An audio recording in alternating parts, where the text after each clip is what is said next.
नमस्कार, बहुत स्वागत है आप सभी का। आप देख रहे हैं आपकी बात मध्य प्रदेश और मैं हूं अभिलाष मिश्रा। मध्य प्रदेश में सीएम डॉक्टर मोहन यादव इन दिनों एक्शन मोड में चल रहे हैं।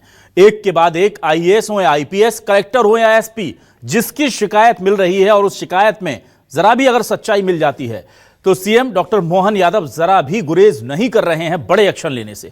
खास बात यह है कि वो एक्शन ऑन द स्पॉट ले रहे हैं। खास बात यह है कि वो ऐसे अधिकारियों को नाप रहे हैं जिन्हें लगता है कि उनके ऊपर कोई है ही नहीं, और खुलेआम वो गड़बड़ियां कर रहे हैं। चाहे बात इंदौर के भागीरथपुरा कांड में नगर निगम के जो कमिश्नर रहे हैं उनकी रही हो, या फिर अभी दो जिलों के, एक के कलेक्टर और एक के एसपी को नापने का मामला हो, जिनका कथित तौर पर हवाला के पैसों में नाम सामने आया था, गड़बड़ी में नाम सामने आया। अब लगातार सीएम डॉक्टर मोहन यादव ये बात खुले मन से कह रहे हैं कि जो फील्ड में जाकर काम करेगा वही फील्ड में रहेगा, जो काम नहीं करेगा उसका इंतजाम हम कर देंगे।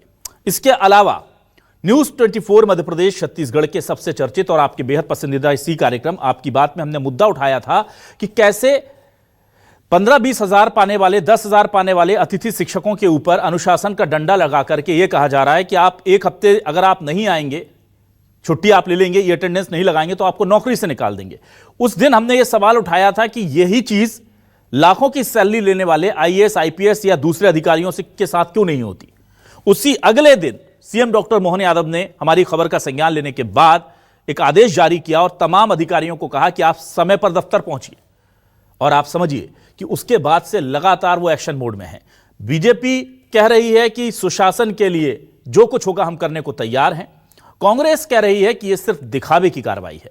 अब क्या वाकई में इससे ब्यूरोक्रेसी यानी अफसरशाही में सुधार होगा, या फिर एक बार फिर ये सारा जो उनका सीएम का प्रयास है ये बेकार होगा? इसी मुद्दे पर करते हैं आज आपकी बात।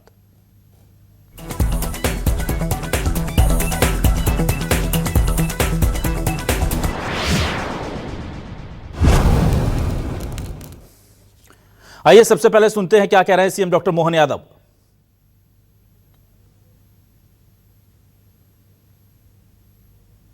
सीधी और गुना में सर, सीधी और जो गुना के एसपी तो उन पर कार्रवाई की है सर। ये तो एक प्रशासनिक निरंतरता की गतिविधियां हैं जिसमें जहां हम अच्छे लोगों को प्रमोट करते हैं और जहां लगता है कि कमियां हैं वहां हम बदलने का निर्णय लेते हैं। मैं आपके माध्यम से अपील करूंगा कि हम कल्याणकारी योजनाओं के लिए प्रतिबद्ध है, सुशासन के लिए प्रतिबद्ध है। प्रधानमंत्री के नेतृत्व में देश में सुशासन का माहौल है और हम उस दिशा में लगातार आगे बढ़ते रहेंगे। जो काम नहीं करेगा उसको मैदान से हटाना, योग्य लोगों को बढ़ाना, यही प्रक्रिया है। और आइए अब सुनते हैं इस पूरे मामले को लेकर कांग्रेस कैसे आरोप लगा रही है और इस पूरी कार्रवाई को नाकाफी और दिखावटी बता रही है। उधर बीजेपी कह रही है कि सख्त प्रशासन जरूरी है और जो भी कलेक्टर या अधिकारी जो भी हो, अगर वो काम नहीं करेगा तो उस पर कार्रवाई होगी। दोनों के बयान सुनिए। मध्य प्रदेश में जिस तरीके से अराजकता का माहौल है, लगातार लूटपाट की घटनाएं हो, हत्याएं हो, बलात्कार हो, पूरे तरीके से लॉ एंड ऑर्डर फेल है। चाहे भोपाल इंदौर में कमिश्नर प्रणाली हो या गुना की घटनाएं हो, लगातार इन घटनाओं में कोई कमी नहीं है। लगातार हम ये मांग करते हैं कि मध्य प्रदेश के मुख्यमंत्री मोहन यादव जी को अपने गृह मंत्री के पद से इस्तीफा दे देना चाहिए, लेकिन वो ऐसा कर भी नहीं रहे। लेकिन अपना एक्शन दिखाकर वो ये जरूर साबित करना चाहते हैं कि उनका मुख्यमंत्री का पद बचा रहे। अब देखते हैं केंद्र किस तरीके से ये देखता है, क्योंकि मध्य प्रदेश पूरे तरीके से अराजकता में डूबा हुआ है। कोई भी स्थिति ठीक नहीं है। मध्य प्रदेश के मुख्यमंत्री डॉक्टर मोहन यादव जी द्वारा लगातार जिस तरह की कार्रवाइयां की गई, उससे स्पष्ट संदेश है कि प्रदेश में भ्रष्टाचार और लापरवाही करने वाले अधिकारियों के ऊपर सख्त कार्रवाई होगी। अगर कोई भी अधिकारी फील्ड पर अपनी जिम्मेदारी का सही निर्वहन नहीं करेगा तो उसके ऊपर कार्रवाई सुनिश्चित है। इस तरह की कार्रवाइयां लगातार जारी रहेंगी। मध्य प्रदेश की भारतीय जनता पार्टी सरकार प्रदेश की जनता के हित में हर जरूरी कदम उठा रही है। किसी भी तरह की ढिलाई और लापरवाही बर्दाश्त नहीं है। और आइए देखते हैं क्या है हमारे आज के सवाल लेकर आ रहे हैं आपके टेलीविजन स्क्रीन पर। हमारे सवाल ये रहे आपके सामने। सीएम मोहन यादव का ताबड़तोड़ एक्शन, दागी अधिकारियों की बड़ी टेंशन। भ्रष्टाचार या लापरवाही नहीं बर्दाश्त, 10 आईएएस और 8 आईपीएस पर गिर चुकी है गाज। जी हां, 2 साल में इतने अधिकारियों को नाप दिया है। कांग्रेस बोली बस दिखावे की कार्रवाई, बीजेपी बोली सुशासन लाने की है सारी लड़ाई। अफसरशाही पर सीएम मोहन यादव की सख्ती, एसपी कलेक्टर पर एक्शन से व्यवस्था ठीक होगी। सबसे बड़ी बात तो यही है कि जो व्यवस्था सुधार की बात सरकार, बीजेपी या सीएम कर रहे हैं, क्या वो होगी? इस पर बातचीत करने के लिए मेरे साथ 3 खास मेहमान जुड़ रहे हैं। सीधे तारुफ आपका करा देता हूं। मेरे साथ आज कांग्रेस से वरिष्ठ नेता और प्रवक्ता उमेश त्रिपाठी जी जुड़ रहे हैं। उमेश जी, बहुत स्वागत करता हूं आपका। मेरे साथ आज बीजेपी से वरिष्ठ नेता प्रवक्ता निशांत बिसेन जी जुड़ रहे हैं। निशांत जी, आपका बहुत स्वागत करता हूं। और हमारे साथ वरिष्ठ पत्रकार और मध्य प्रदेश के जाने माने पत्रकार दिनेश गुप्ता जी ने हमें ज्वाइन कर लिया है। Dinesh ji, welcome to my show. सबसे पहले मैं आ जाता हूं इस पूरे मामले को लेकर। उमेश जी, देखिए लगातार एक्शन हो रहे हैं। 10 आईएएस, 8 आईपीएस 2 साल के अंदर, जहां शिकायत मिलती है तुरंत एक्शन लेते हैं।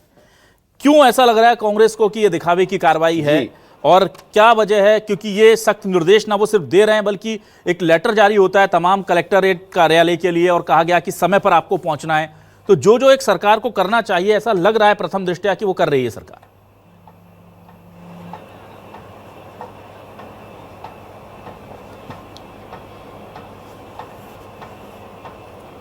उमेश जी, देखिए, हाथी के दांत दिखाने के कुछ और हैं, खाने के कुछ और हैं। मध्य प्रदेश में पूरी प्रशासनिक मशीनरी में हर शाख पे उल्लू बैठा है। अंजाम गुलिस्ता क्या होगा? मध्य प्रदेश में एसपी, कलेक्टर, आबकारी अधिकारी, माइनिंग अधिकारी, फॉरेस्ट अधिकारियों के साल के ठेके होते हैं। इतने रुपए जमा करिए और साल भर वहाँ आपको जो लूट खसोट करनी हो करिए। आज स्थिति ये है कि आम नागरिक न रो सकता है, न अपना दुख दर्द किसी को बता सकता है। पूरे प्रदेश में थानों में चले जाइए, थानेदार के बिना उपस्थिति के ड्यूटी अफसर एफआईआर नहीं लिखते हैं। आप माइनिंग के किसी भी मामले में मौके पर जाइए, यदि कोई व्यक्ति शिकायत करता तो उस शिकायतकर्ता के पास माइनिंग माफिया की धमकी पहले आती है और बाकी कार्रवाई बाद में होती है।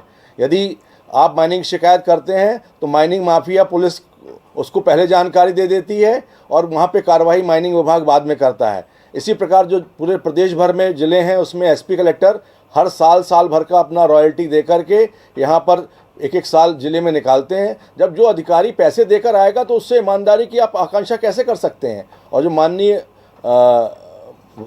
मोहन यादव जी मुख्यमंत्री हैं, वो ये कह रहे हैं कि हम जाके वो करेंगे। अरे भाई देखिए, पुताई ऊपर से नीचे होती है, नीचे से ऊपर नहीं होती है। भ्रष्टाचार ऊपर से नीचे मिटाया जाता है। आज भ्रष्टाचार पूरे वल्लभ भवन में चारों तरफ फैला हुआ है और वही भ्रष्टाचार जिलों में, जिला मुख्यालय में फैला हुआ है। जब भ्रष्टाचार ऊपर से समाप्त होगा तो भ्रष्टाचार नीचे समाप्त होगा। ये सिर्फ दिखावटी कार्रवाई है जनता का ध्यान भटकाने के लिए। मैं चुनौती देता हूँ भारतीय जनता पार्टी को, चाहे वो जिले के किसी भी थाने में चले जाएं, जिले किसी एसपी कार्यालय में चले जाएं, कलेक्ट्रेट में चले जाएं, 12 बजे के पहले कोई आता नहीं वहाँ पे, और यदि आते भी हैं तो वो काम उनके होते हैं जो पैसे देते हैं। अदरवाइज आम जनता की कोई सुनवाई नहीं इस प्रदेश में। ठीक है, निशांत जी आपके पास आते हैं। निशांत जी, देखिए ये बात सही है कि लगातार सीएम एक्शन ले रहे हैं, लेकिन ये बात भी सही है कि बहुत से मामले ऐसे आ रहे हैं जिसको देख करके कहा जा रहा है कि और सख्ती की जरूरत है। तो क्या आपको लगता है कि आने वाले दिनों में ये सख्ती बढ़ेगी? और कांग्रेस के जो आरोप है उस पर आप क्या कहेंगे? देखिए अभिलाष जी, मध्य प्रदेश की सरकार 0 टॉलरेंस की नीति पर काम कर रही है और ये जो सारी एक्सरसाइज है ये इसलिए है कि प्रशासनिक जवाबदेही बढ़े। मध्य प्रदेश में हमारी एक जो बड़ा वर्ग है, चाहे वो महिलाएं हो, किसान हो, दूसरे अलग तबके हो, युवा हो, सबके लिए बहुत सारी योजनाएं चल रही होती हैं। सबका क्रियान्वयन बेहतर तरीके से हो, इस दिशा में हमारी सरकार की कोशिश है। सरकार की योजनाओं का क्रियान्वयन किसकी जिम्मेदारी है? ये हमारी ब्यूरोक्रेसी करेगी, हमारे अधिकारी करेंगे, हमारे कर्मचारी करेंगे, हमारा जमीनी अमला करेगा। तो समय समय पर यह देखना कि सारी कड़ियां ठीक तरीके से एक दूसरे से आबद्ध हैं या नहीं, ठीक तरीके से काम कर रही हैं या नहीं, ये देखना हमारी सरकार का काम है। माननीय मुख्यमंत्री जी की संवेदनशीलता को आप समझिए कि भोपाल से नहीं, उन्होंने एक जिले में जाकर स्थिति को देखा और जब पाया कि कलेक्टर से जनता असंतुष्ट है, वहां के जनप्रतिनिधि असंतुष्ट है, तो उन्होंने सबसे पहले उस जनता को प्राथमिकता दी, उस जनसंवाद में आई बातों को प्राथमिकता दी और कलेक्टर को जिम्मेदारी से मुक्त किया। ऐसे ही पुलिस प्रशासन में उन्होंने देखा एक बड़ा तंत्र काम कर रहा होता है अभिलाष जी। हजारों लाखों कर्मचारी और अधिकारी यहाँ पर काम कर रहे हैं और अगर उसमें से कुछ अपवाद के रूप में अपनी जिम्मेदारी का निर्वहन ठीक से नहीं कर पा रहे हैं तो उन्हें उनके काम से विरक्त किया जा रहा है ताकि कुछ और योग्य लोगों को काम किया जा सके, दिया जा सके। कुल मिलाकर हमारा उद्देश्य क्या है? मध्य प्रदेश में सुशासन लाना, अकाउंटेबिलिटी की बात हो, गुड गवर्नेंस की बात हो, स्ट्रांग गवर्नेंस की बात हो, ये शब्द ही भारतीय जनता पार्टी की सरकारों ने दिखाए हैं। और आज यही वजह है कि मध्य प्रदेश में 2 दशक से ज्यादा वक्त हो गया हम सुशासन के साथ आगे बढ़ रहे हैं। आगे भी हमारी यही कोशिश है कि हम और बेहतर तरीके से जनता की अपेक्षाओं पर काम करें। वो इसीलिए हमारी जिम्मेदारी है क्योंकि हर इलेक्शन में हमें जनता दुगने उत्साह के साथ वोट दे रही है, ज्यादा सीटें दे रही है, ज्यादा जिम्मेदारी के साथ सरकार में बैठने का मौका दे रही है। तो ये हमारी जिम्मेदारी है कि हमारा प्रशासनिक तंत्र बेहतर तरीके से काम कर सके, हमारी जो एग्जीक्यूटिव बॉडी है वो ठीक तरीके से काम कर सके। और कांग्रेस को ये बात समझनी चाहिए कि ये सिर्फ भारतीय जनता पार्टी की सरकारों में ही संभव है। एक बहुत छोटी सी संक्षिप्त में एक जवाब दे देता हूं। ये जो तबादलों की बात हो रही है या पोस्टिंग्स की बात हो रही है पैसे लेकर, तो ये मेरे ख्याल से कांग्रेस के समय की उन 15 महीनों के दौर की कोई पर्ची कुर्ते के किसी जेब में रखी रह गई होगी। तो मेरा आग्रह है कि अब उसे फाड़ दिया जाए। ये भारतीय जनता पार्टी का दौर है। ठीक है, मैं आ जाता हूं जल्दी से दिनेश गुप्ता जी। दिनेश गुप्ता जी, मैसेज सेंड करना बहुत ज़रूरी होता है, चाहे वो ब्यूरोक्रेसी हो या आम पब्लिक। एक तरफ जहां कलेक्टर के लिए जाते हैं और जनता कहती है कि सीधी कलेक्टर तो दफ्तर में बैठते ही नहीं है, उन पर एक्शन हो जाता है, और एक तरफ एसपी को लेकर के जब जानकारी मिलती है कि कथित तौर पर पैसों की जब्ती को लेकर कुछ गड़बड़ी की हुई है तो उन पर भी कार्रवाई होती है। लेकिन ये मैसेज बाकी अधिकारियों में जा रहा है क्या? क्योंकि कुछ दिन पहले लेटर लिख करके सभी से दफ्तर आने को कहा, और सीएम बार बार एक चीज़ कहते हैं कि आपको मैदान में, ज़मीन पर, फील्ड में रहना ही होगा, वरना हम आपको बैठा देंगे ऐसी जगह जहां बैठे रहिए बस। तो क्या मैसेज जा पा रहा है अधिकारियों में और जनता के बीच? अभिलाष जी, ये अधिकारियों को चेक निरीक्षण के बाद हटाना, शिकायतों के बाद हटाना, ये कोई नई प्रक्रिया नहीं है मध्य प्रदेश में जी। आप देख लें कि शिवराज जी भी यही, पहले दिग्विजय सिंह ने भी यही किया था। अधिकारियों को आप हटाते और उसके बाद क्या होता है, एक शिकायत आई, उनको हटा दिया और उसके बाद वापस आपने उनको बेहतर पदस्थापना दे दी और कहा क्या कि इससे अधिकारियों का मनोबल जो है गिरे नहीं, इसलिए उनको वापस उपकृत किया गया। लेकिन सिस्टम सुधरेगा कैसे आपका? आपके कोई भी ऐसा आप जिला नहीं है मध्य प्रदेश में जिसमें चुने हुए जनप्रतिनिधि शिकायत ना कर रहे। संसद में खुद भिंड की सांसद माइनिंग का इशू उठा रही है, कोई भारतीय जनता पार्टी की सांसद है, वो किसी और दल की नहीं है, कि भिंड की सिंध नदी से जो है अवैध माइनिंग हो रही है। भिंड के विधायक वहां ये मुद्दा उठा रहे हैं। जो सीधी में जहां कलेक्टर हटाए गए, वहां के सांसद कई बार शिकायत कर चुके थे। आप किसी भी जिले में चले जाइए, कोई छोटी सीरीज नहीं है इसकी। और हटाने से होगा क्या, आप ये बताइए कि जब आप किसी की पोस्टिंग पे हैं तो उसके पहले क्राइटेरिया होता है, केवल सीनियरिटी के हिसाब से जिला को मिलना चाहिए, क्या आपका बैकग्राउंड देख के मिलना चाहिए, या आपका परफॉर्मेंस देख के मिलना चाहिए। ये क्या है, इसमें किस आधार पर पोस्टिंग आप कर रहे हैं कि आपको साल भर, 6 महीने, 2 साल में हटाना पड़ रहा है? तो जब तक आप सख्त मैसेज कैसे देंगे? ट्रांसफर कोई पनिशमेंट नहीं है। ट्रांसफर के बाद आप क्या करते हैं? आप हरदा में आपने जब ब्लास्ट हुआ, लोग मर गए, उसके बाद कलेक्टर हटा दिया। भागीरथपुरा के बाद आपने इंदौर नगर निगम कमिश्नर हटा दिया, छिंदवाड़ा में कलेक्टर हटा दिया। इन हटाने से क्या नतीजा क्या निकला ब्यूरोक्रेसी में? आपने एक और अब कलेक्टर हटा दिया। अल्टीमेटली आपको यदि सख्त मैसेज देना है तो मेजर पेनल्टी पर भी जाना पड़ेगा। यदि आपके पास पुख्ता सबूत है कि इस अधिकारी के खिलाफ शिकायत है, अशोकनगर में कहा गया था ना कि प्रधानमंत्री तक शिकायत हुई, कलेक्टर को आपने हटा दिया कि उनसे जो है रिश्वत मांगी गई, तो उस पर क्या आपने डीई की, आपने उनके खिलाफ चार्जशीट की? यदि आपके पास आरोप थे, शिकायत थी, तो फिर चार्जशीट होना जरूर। और चार्जशीट भी कोई ऐसे नहीं, आपको मेजर पेनल्टी करनी पड़ेगी। जब तक आप उनके खिलाफ कठोर कार्रवाई नहीं करेंगे, ये हटाने से कुछ होना जाना नहीं है। ये तो केवल देखिए, ये केवल तात्कालिक एक्शन है, लेकिन लंबी कार्रवाई के लिए आपको सख्त एक्शन लेना है। ठीक है, चलिए मैं वापस आता हूं जल्दी से उमेश जी आपके पास। उमेश जी, देखिए ये बात आपकी बिल्कुल ठीक है कि एक्शन जो हो रहा है वो इम्पैक्ट नहीं ला पा रहा है। यहाँ पर समझ सकते क्या और किया जा सकता है? एक सजग विपक्ष के नाते आप मुझे बताइए कि क्या और करना चाहिए, क्योंकि सरकार कहती है कि जो जो करना चाहिए हम कर रहे हैं, हम उन्हें नोटिस इशू कर रहे हैं, उनको हटा रहे हैं पोस्ट से, उनको एक्टिव पोस्ट से हटा करके दूसरी जगह भेज रहे हैं। तो आपको क्या लगता है कहाँ कमी रह रही है?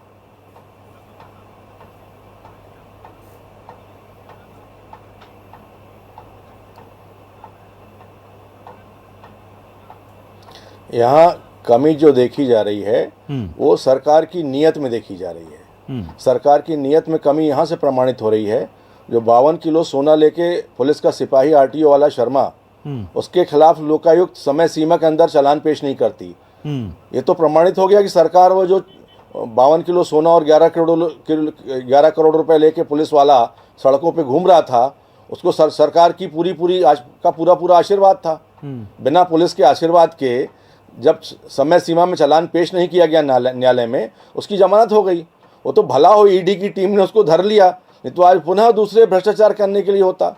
देखिए, मैं आपको साफ कह रहा हूँ, इस सरकार में हाथी के दांत कुछ और हैं दिखाने के, और खाने के दांत कुछ और हैं। मध्य प्रदेश में 99% ब्यूरोक्रेसी, 90% शासकीय कर्मचारी भ्रष्टाचार में लिप्त है। और आज सबसे ज़्यादा दुख उन कर्मचारियों को हो रहा है जो इन भ्रष्टाचार में अपने ऊपर के लोगों को संतुष्ट नहीं कर रहे। उनका हफ्ता महीना पेरोल पे उनको उनकी राशि नहीं दी जा रही है। आज ईमानदार कर्मचारी बहुत परेशान है। मैं एक बात ज़रूर कहना चाहूँगा, मध्य प्रदेश में जो चीफ सेक्रेटरी हैं जैन साहब, वो एक अच्छे ईमानदार अफसर हैं, लेकिन मुझे बड़ा दुख हो रहा है कि इतने अच्छे ईमानदार अफसर होने के बावजूद भी प्रशासनिक कसावट क्यों नहीं आ पा रही। और देखिए, यदि मोहन यादव जी इतने इस बात पर कार्रवाई करने के लिए तैयार हैं तो बना लें पक्ष और प्रतिपक्ष की एक कमेटी। हम सारे भ्रष्ट अधिकारियों की सूची उन्हें दे देते हैं। और देखिए, प्रदेश में सरकार चलाने के बाद जो मुख्यमंत्री होता है वो पूरे प्रदेश के नागरिकों का प्रतिनिधित्व करता है, उसके बाद कोई पक्ष विपक्ष नहीं रह जाता है। यदि वो इतने उत्साहित हैं कि प्रदेश में भ्रष्टाचार खत्म हो जाए, आम नागरिकों की सुविधाएं वो हो जाएं, तो सत्ता जो है और प्रदेश में राजनीतिक पार्टियों की एक समन्वय समिति बनाए। समन्वय समिति में जो अधिकारी भ्रष्टाचार कर रहा होगा या जो गलत काम कर रहा होगा, जो समय पे नहीं आता है, जनोपयोगी कार्यवाही जनहित के कार्य नहीं कर रहा होगा, उसकी सूचना मुख्यमंत्री जी को दी जाएगी। ठीक है, ठीक है। मैं आ जाता हूं निशांत जी आपके पास। निशांत जी, यहाँ 2 सवाल उठते हैं। जो पहला सवाल दिनेश गुप्ता जी ने उठाया कि किसी को एक पोस्ट से बस हटा देना, क्या ये काफ़ी है? अगर आपको लगता है वो दोषी है तो फिर उस पर आगे एक्शन नहीं होता। मैं उदाहरण के लिए देता हूँ। उदाहरण क्या? नगर निगम कमिश्नर हटाए गए भागीरथपुरा जैसे कांड की वजह से। 9 सालों की 8-9 सालों की मेहनत एक कांड की वजह से पूरा इंदौर जो है उसकी छवि खराब हुई पूरे देश में। हटाए गए, हटाने के 1 महीने के अंदर उससे बड़ी पोस्ट पर वो चले जाते हैं। पहला सवाल। दूसरा सवाल ये कि अगर कलेक्टर गड़बड़ी कर रहे हैं और ये बात जाकर के खुद सीएम को पता चल रही है, तो उनके ऊपर के अधिकारी क्या कर रहे हैं? उनको कम से कम शोकॉज नोटिस तो दे सकते हैं ना कि भाई ये रिपोर्ट आपने मुझे क्यों नहीं दी। आपके अधीनस्थ लोग जिनसे जनता खुश नहीं है वो ऑफिस में नहीं बैठ रहे हैं, तो कलेक्टर की निगरानी भी अब सीएम करें, एसपी भी सीएम देखें, नगर निगम कमिश्नर भी सीएम देखें। तो फिर ये बीच के जो इतनी बड़ी ब्यूरोक्रेसी है ये कहाँ गई सर? इनकी रिस्पॉन्सिबिलिटी, इनकी अकाउंटेबिलिटी भी तय नहीं हो पा रही है शायद, इसलिए वो जो कोशिश की जा रही है वो पूरी तरह साफ गोई से नजर नहीं आ रही। अभिलाष जी, एक बड़ा तंत्र मध्य प्रदेश में काम कर रहा होता है। हजारों लाखों की संख्या में अधिकारी और कर्मचारी हैं। 2 मामलों में आपको बताऊंगा, चाहे वो सिवनी में पुलिस की प्रतिष्ठा से जुड़ा एक मामला आया था हवाला का, और हाल ही में गुना वाला। इन दोनों मामलों में ही विभागीय कार्रवाई के बाद ही पुलिस की भूमिका सामने आई थी। इस तरीके के मामले बहुत गंभीर हैं और इन मामलों को लेकर मुख्यमंत्री जी की संवेदनशीलता का अंदाजा आप इस बात से लगा सकते हैं कि चाहे वो सिवनी का हवाला का मामला रहा हो, उसमें पूरे एसडीओपी से लेकर थाना प्रभारी तक को सस्पेंड कर दिया गया था, उसके बाद उन्हें जेल भी भेजा गया। इस बार भी गुना वाले मामले में एसपी की जवाबदेही तय की गई है। ये इसलिए किया गया है क्योंकि सरकार एक योजना बनाती है, सरकार का काम है प्लानिंग लेकर आना, बेहतर तरीके से हितग्राहियों तक, जनता तक उसे ले जाना। लेकिन अगर हमारा सिस्टम, हमारा तंत्र, हमारे प्रशासनिक लोग ही अगर उसमें बाधा उत्पन्न करेंगे तो उन्हें डर और भय के सहारे ही उनकी जिम्मेदारी का एहसास कराया जाएगा। एक थोड़ा विषयांतर हो रहा हूं मैं। 2000 के शुरुआती समय की बात है जब मध्य प्रदेश में हम चाहे वो डकैती हो, लूट हो, महिला अपराध हो, बाल अपराध हो, चोरी हो, डोरी के मामले हो, इन सब में मध्य प्रदेश की स्थिति बहुत खराब हुआ करती थी। उसके बाद हमने लगातार इस दिशा में काम किया, जीरो टॉलरेंस की दिशा में काम किया, गुड गवर्नेंस की दिशा में काम किया। आज स्थिति क्या है? अब 2025 के आंकड़े उठाकर देख लीजिए, मध्य प्रदेश में महिला अपराधों में, कुल अपराधों में 8% की कमी आई है। रिलेटिवली 2024 के मुकाबले महिला अपराध में 11% की कमी आई है। रेप में पूरे देश में मध्य प्रदेश, ये 2010 तक की बात कर रहा हूं मैं, लगभग 15% रेप में मध्य प्रदेश की हिस्सेदारी थी। वो घटकर हम बहुत कम नहीं हुए हैं, लेकिन हम 12% तक आ गए हैं। तो हम गुड गवर्नेंस की दिशा में आगे बढ़ रहे हैं, जीरो टॉलरेंस की दिशा में आगे बढ़ रहे हैं, हम बेहतर पुलिसिंग की दिशा में आगे बढ़ रहे हैं। इसे इतनी नकारात्मकता के साथ न देखा जाए। और हमारे विगत 2.25 से 2.5 वर्ष जो है डॉक्टर मोहन यादव जी के, ये उपलब्धिपूर्ण है। मार्च 2025 में डॉक्टर मोहन यादव ने कहा था कि हमारी जीरो टॉलरेंस की नीति का परिणाम है कि मध्य प्रदेश में महिला और बाल अपराधों में कमी आई है। मध्य प्रदेश से नक्सलवाद खत्म हुआ है। कांग्रेस के समय में नक्सलवाद की क्या स्थिति थी? कांग्रेस को तो अधिकार ही नहीं है बात करने का, लेकिन चूंकि विपक्ष के नाते वो सवाल पूछ रहे हैं तो मैं बहुत गंभीरता से जवाब देता हूं कि मध्य प्रदेश सही हाथों में है, सही दिशा में आगे बढ़ रहा है ना। ठीक है उमेश जी, प्लीज अपनी बात पूरी कीजिए शॉर्ट में। सर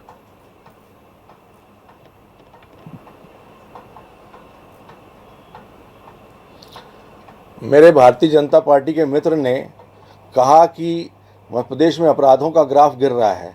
नेशनल क्राइम जो ब्यूरो है उसकी रिपोर्ट देख लें, महिला अपराध के मामले में मध्य प्रदेश आज भी प्रदेश में नंबर 1 राज्य है।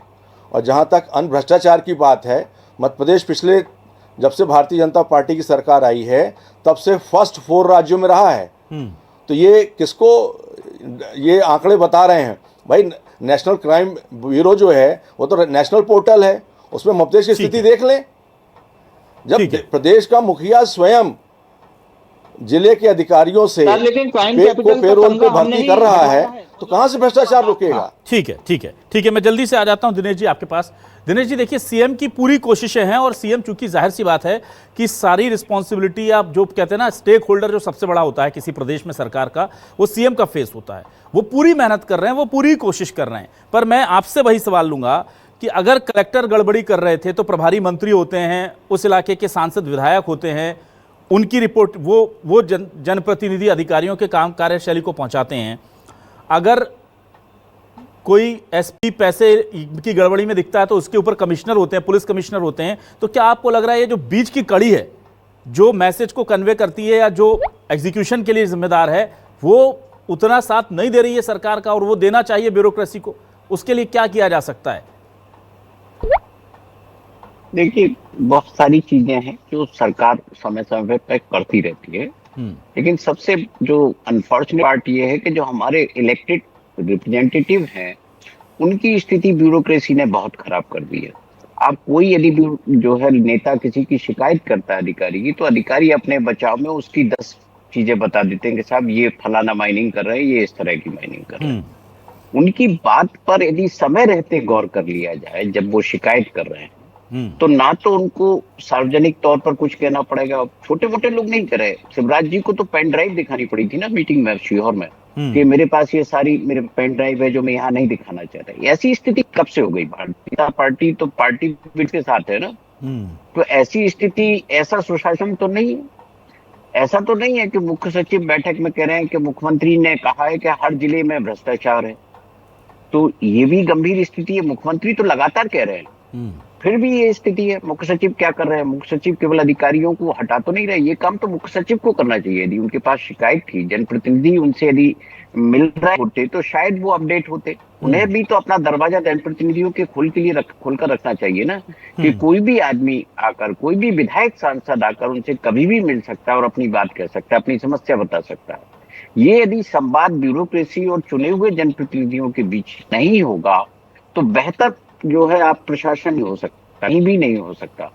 क्योंकि हर चीज में मुख्यमंत्री दखल दे, ये भी कोई बेहतर स्थिति नहीं मानी जाती। क्योंकि मुख्यमंत्री के अपने बहुत सारे राजनीतिक कारण होते हैं, बहुत सारा उनको प्रशासनिक संतुलन बनाना पड़ता है, तो ये संभव नहीं होता। ये सारी चीजें हैं जो प्रशासनिक मुखिया, चाहे पुलिस का हो चाहे प्रशासन का हो, उसे सुनना है। यदि सड़क पर पुलिस लूट कर रही है, आपने एक्शन तो बाद में लिया ना, इतनी हिम्मत कैसे हो जाती है? ये स्थिति है क्यों? इतने उनको क्या सिस्टम का डर नहीं है? ये भी बहुत बड़े सवाल है। ठीक है, तो ये बात तो सही है कि सीएम हर मुमकिन कोशिश कर रहे हैं, लेकिन बाकी का जो उनका सिस्टम है वो भी अगर इसकी आधी शिद्दत से भी लग जाए, जितना सीएम चाहते हैं उसकी आधा भी अगर एग्जीक्यूशन कर दे तो हालात सुधर सकते हैं। ये बात सही है कि सीएम लगातार दौरे कर रहे हैं, जनता से फीडबैक लेकर के फैसला ऑन द स्पॉट कर रहे हैं, पर एक सीएम कर क्या सकता है? इसीलिए तो सीएम की मदद के लिए पूरा सिस्टम होता है। अब अगर एसपी और कलेक्टर पर भी कार्रवाई या एडीएम पर कार्रवाई या कमिश्नर पर कार्रवाई सीएम को करनी पड़ेगी, तो उनके बीच की कड़ी पर से भी सवाल पूछे जाने चाहिए। और जो बात सबसे पहले दिनेश जी ने कही, मुझे वो बात बिल्कुल जची है कि अगर कोई पाया जाता है कि गड़बड़ी कर रहा है तो उसे ऐसी सख्त सजा दे दीजिए, 2-4 अधिकारियों को दे दीजिए, बाकियों तक मैसेज चला जाएगा कि भाई ज्यादा कुछ गड़बड़ की तो फिर बचेंगे नहीं। वो शायद थोड़ा सा भी चूक हो रही है। कौन बचा रहा है, कैसे बचा रहा है पता नहीं, क्योंकि सीएम साफ तौर पर कह चुके हैं कि जो गड़बड़ी करेगा वो सजा भुगतेगा और भुगत भी रहा है। बस इसका पैमाना, इसको व्यापक करने की जरूरत है, पैमाने को बढ़ाने की जरूरत है। बहुत शुक्रिया करूंगा मैं उमेश त्रिपाठी जी, निशांत बिसेन जी, दिनेश गुप्ता जी हमारे साथ जुड़ने के लिए, इस डिबेट का हिस्सा बनने के लिए तमाम दर्शकों का शुक्रिया। नमस्कार।